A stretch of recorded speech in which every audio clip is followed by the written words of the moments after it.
NRC আইন নিয়ে ভারত জুড়ে ছড়িয়ে পড়ছে সহিংসতা।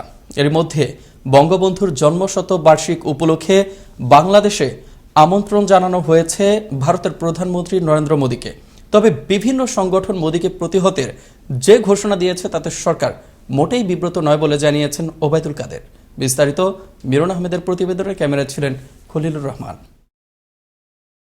বঙ্গবন্ধু শেখ মুজিবুর রহমানের জন্মশতবর্ষের অনুষ্ঠানে ভারতের প্রধানমন্ত্রী নরেন্দ্র মোদীর আশা প্রতিহত করার ঘোষণা দিয়েছে বিভিন্ন দল ও সংগঠন। তবে মোদীকে এই প্রতিহতের ঘোষণায় সরকার বিব্রত নয় বলে জানিয়েছেন আওয়ামী লীগের সাধারণ সম্পাদক, সড়ক পরিবহন ও সেতু মন্ত্রী ওবায়দুল কাদের। দুপুরে সচিবালয়ে নিজ দপ্তরে সাংবাদিকদের তিনি একথা জানান। তিনি যখন আসছেন একটা উপলক্ষ বঙ্গবন্ধুর জন্মশতবার্ষিকীর উদ্বোধনে যোগ দিচ্ছে, আমরা মোটেও বিব্রত না। আমরা মনে করি এটা হয়েছে, এটা যারা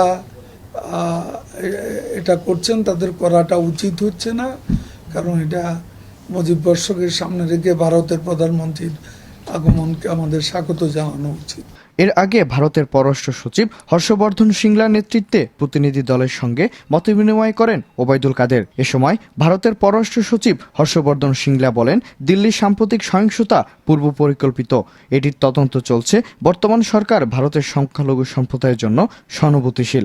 Some conversation also on some of the issues that are very much prevalent in the media these days.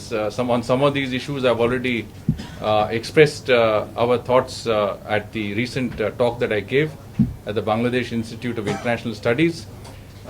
But I also emphasized that there is a lot of misreporting and in many senses, factually incorrect information, including false posts in the social media that are going around.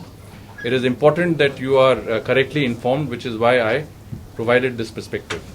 Now, as you are aware, in the recent incidents in New Delhi, ভারতের পররাষ্ট্র সচিব হর্ষবর্ধন শ্রিংলা 2 দিনের সফরে সকাল 9টায় ঢাকায় পৌঁছান। এ সময় তাকে হযরত শাহজালাল আন্তর্জাতিক বিমানবন্দরে স্বাগত জানান বাংলাদেশের পররাষ্ট্র সচিব মাসুদ বিন মোমেন।